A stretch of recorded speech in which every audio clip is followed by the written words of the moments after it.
বিশ্বকাপে আজ এবং কাল মিলে বিগ 5টি ম্যাচ, অর্থাৎ এই 5টি ম্যাচের মধ্যে রয়েছে রাউন্ড 32-এর ম্যাচ এবং রাউন্ড 16-এর ম্যাচ। হ্যাঁ দর্শক, এবার রাউন্ড 32-এর শেষ পর্যায়ে এসেছে বিশ্বকাপ এবং রাউন্ড 32-এর এই ম্যাচগুলো শেষ হওয়ার পর সাথে সাথে শুরু হয়ে যাবে রাউন্ড 16-এর ম্যাচ। এটা বিশ্বকাপের আরো এক ধাপের স্টেজ এবং রাউন্ড 16-এর ম্যাচগুলো যারা জিততে পারবে তারা সরাসরি কোয়ার্টার ফাইনালে চলে যাবে। সেই ম্যাচগুলোতে মাঠে নামছে মরক্কো, ফ্রান্সরা, আর রাউন্ড 32-এর ম্যাচে মাঠে নামছে আর্জেন্টিনা, কলম্বিয়ারা। সো সবগুলোর ম্যাচের ধারাবাহিক সময়সূচি এবং সঠিক প্রেডিকশন কিন্তু আজকের এই ভিডিওতে সুন্দর করে আলোচনা করব। তাই ফুটবলের সকল আপডেট পেতে চাইলে এবং নিয়মিত ফুটবলের সঠিক তথ্যগুলো ধারাবাহিকভাবে দেখতে চাইলে অবশ্যই চ্যানেলটিকে সাবস্ক্রাইব করে রাখুন, যাতে নিয়মিত ফুটবলের আপডেটগুলো সবার আগে আপনার কাছে পৌঁছায়। আজ জুলাইয়ের 3 তারিখ, রোজ শুক্রবার। আজ শুক্রবার রাত 12টার আগ পর্যন্ত কোনো ম্যাচ নেই, তবে রাত 12টা বাজলেই ম্যাচ শুরু হয়ে যাবে বিশ্বকাপের। সেই ম্যাচটি হলো রাউন্ড 32-এর ম্যাচ এবং সেই ম্যাচে মাঠে নামবে মিশর এবং অস্ট্রেলিয়া। এখন আপনারা সকলেই জানেন যে রাত 12টা বাজলে ডেট চেঞ্জ হয়ে যায়, মানে বাংলাদেশ সময়সূচি অনুযায়ী রাত 12টার পর ডেটটা চেঞ্জ হয়ে আরো একটা ডেটে প্রবেশ করে। সুতরাং আজ যেহেতু শুক্রবার 3 তারিখ এবং আজ রাত যখন 12টা বাজবে সেটা 4 তারিখ শনিবারে চলে যাবে। সুতরাং বলতেই পারি 4 জুলাই বাংলাদেশ সময়সূচি অনুযায়ী রাত 12টা বাজে মাঠে নামছে অস্ট্রেলিয়া এবং মিশর। এই ম্যাচটি একেবারে সমান প্রতিযোগিতায় এগোবে, কারণ এই বিশ্বকাপে মিশর যেমন দুর্দান্ত খেলেছে ঠিক একই রকম ভাবে অস্ট্রেলিয়াও খেলেছে দুর্দান্ত।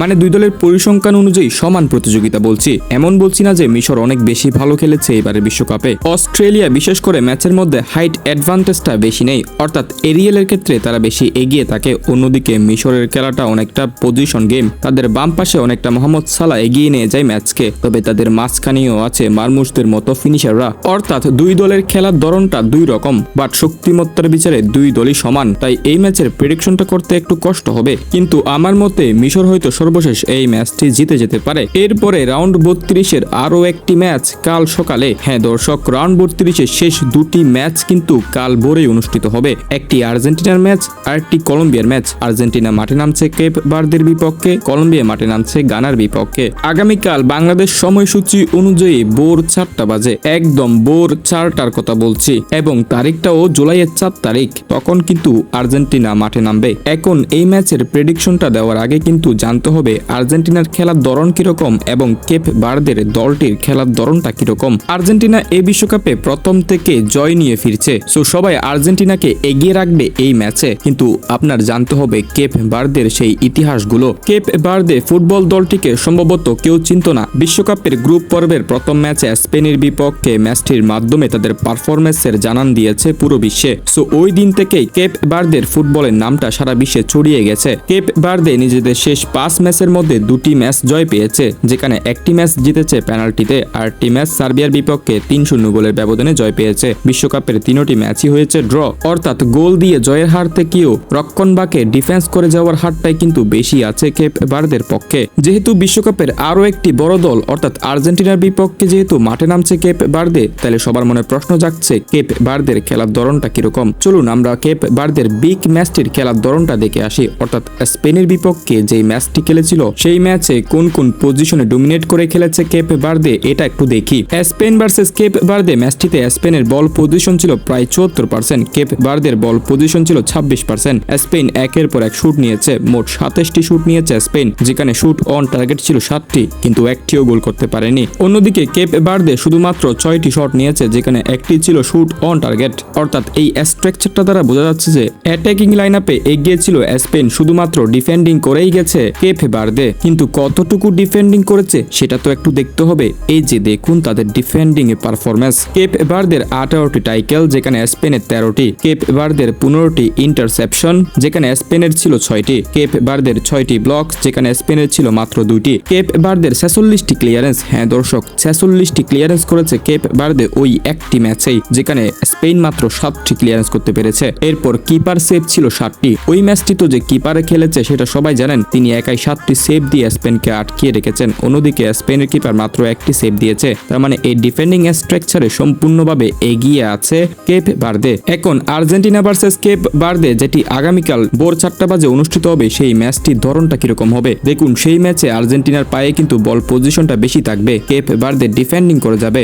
যখন আর্জেন্টিনার প্লেয়াররা হাইলাইনে থাকবে এবং ওইখানে যদি কোনো রকম বল মিস করে, Cape Verde direct counter attack নিবে। যদি সেই কাউন্টার অ্যাটাকে কেপে বার্দে গোল পেয়ে যায় তাহলে আর্জেন্টিনার কপালে দুঃখ আছে, কারণ ওই গোলটি দেওয়ার পর কেপে বার্দে আর উপর উঠবে না, শুধু ডিফেন্ডিং করেই যাবে। তবে এই ম্যাচে কেপে বার্দের লক্ষ্যটা থাকবে প্রথম থেকে ডিফেন্ডিং করে যাওয়া, শুধুমাত্র বল লুজ হবে নাকি সেই দিকটি দেখবে আর্জেন্টিনার দিকে। কিন্তু আর্জেন্টিনা এই ম্যাচে অনেক শট নিবে জালবারের দিকে, এখন সেই শট আটকানোর দায়িত্ব থাকবে পুরো কেপ বার্দের ডিফেন্স এবং গোলকিপারের উপর। আশা করি আমি এই ভিডিওতে একদম বিস্তারিতভাবে এই ম্যাচ নিয়ে আলোচনা করেছি। যেহেতু এই ম্যাচটা নিয়ে অনেক মানুষের প্রশ্ন ছিল, তাই আমি এই ভিডিওতে লম্বা সময় ধরে এই ম্যাচ নিয়ে আলোচনা করেছি, তাই প্রেডিকশনটা আমি আর দিচ্ছি না। আপনারা হয়তো বুঝে গেছেন প্রেডিকশনটা কিরকম হতে পারে, সেটা আপনারা কমেন্টে জানাবেন। আর্জেন্টিনার এই ম্যাচটির পর সকাল 7:30 মিনিটে অর্থাৎ আগামীকাল সকাল 7:30 মিনিটে বিশ্বকাপে রাউন্ড অফ 32-এর একেবারে শেষ ম্যাচে মাঠে নামছে গানা এবং কলম্বিয়া। ম্যাচটিতে কলম্বিয়া শক্তিশালী হলেও গানা এবারের বিশ্বকাপে দুর্দান্ত খেলছে। ইংল্যান্ডের বিপক্ষে এক ডোমিনেটিং গেম খেলেছিল গানার ফুটবলাররা। সো কলম্বিয়ার বিপক্ষে একই ধারাবাহিকতায় হয়তো এই ম্যাচটা খেলবে, কিন্তু ম্যাচ জয়ে শতকরার পার্সেন্টটা হয়তো কলম্বিয়ার দিকে সবচেয়ে বেশি। তাই এই ম্যাচে আমার প্রেডিকশন হলো এই ম্যাচ কলম্বিয়া জিততে পারবে, বাট খুব সহজ জিতবে তা কিন্তু না, অনেক ডোমিনেটিং করে খেলতে হবে এই ম্যাচটি জিততে চাইলে। সো কাল সকাল 7:30 মিনিটেই শেষ হবে বিশ্বকাপের রাউন্ড অফ 32-এর সকল ম্যাচ। এরপর কাল রাত 11টা বাজে থেকে শুরু হয়ে যাবে বিশ্বকাপের আরও একটা স্টেপ, অর্থাৎ রাউন্ড অফ 16-এর ম্যাচ, যেখানে একদম প্রথম শুরুতেই মাঠে নামবে মরক্কো এবং কানাডা। ম্যাচটি বাংলাদেশ সময়সূচি অনুযায়ী আগামী 4 তারিখ রাত 11টা। হ্যাঁ দর্শক, আগামী 4 তারিখ রাত 11টায় মাঠে নামছে কানাডা এবং মরক্কো। যে জয় পাবে সে চলে যাবে কোয়ার্টার ফাইনালে এবং যে হারবে সেও এবারের বিশ্বকাপ থেকে বিদায় নিয়ে নেবে। কানাডা এবারের বিশ্বকাপে রাউন্ড অফ 32-এ সাউথ আফ্রিকাকে 1-0 গোলের ব্যবধানে হারিয়ে রাউন্ড অফ 16-এ উঠেছিল।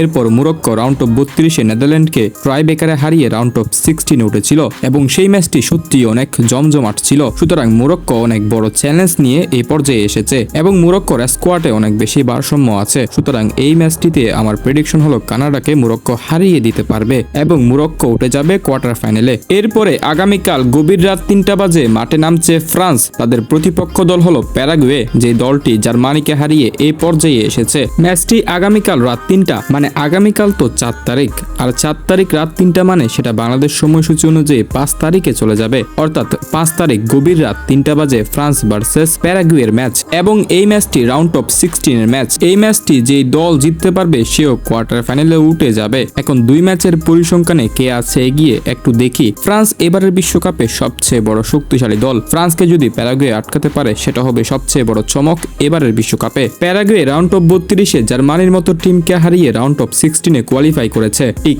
অন্য প্রান্তে ফ্রান্স সুইডেনকে 3-0 গোলের ব্যবধানে হারিয়ে রাউন্ড অফ 16-এ এসেছে। সুতরাং প্যারাগুয়ে এবারের বিশ্বকাপে জার্মানির বিপক্ষে দুর্দান্ত খেললেও ফ্রান্সের বিপক্ষে জেতা অনেকটা অসম্ভব। অর্থাৎ এই ম্যাচে আমার প্রেডিকশন হলো এই ম্যাচটি ফ্রান্স জিততে পারবে। দর্শক, আশা করি আপনারা সকলেই আগামী 5 ম্যাচের ধারাবাহিক সময়সূচি জেনে গেছেন, যেখানে 3 ম্যাচ আছে রাউন্ড অফ 32-এর এবং 2 ম্যাচ আছে রাউন্ড অফ 16-এর। অর্থাৎ আজ রাত 1টি, কাল সকাল 2টি এবং কাল রাত 1টি, কাল গভীর রাত আরো 1টি। অর্থাৎ সব মিলিয়ে আজ থেকে আগামী 5টি ম্যাচের বাংলাদেশ সময়সূচি অনুযায়ী নির্ধারিত টাইমটা সুন্দরভাবে বিশ্লেষণ করে জানিয়ে দিলাম।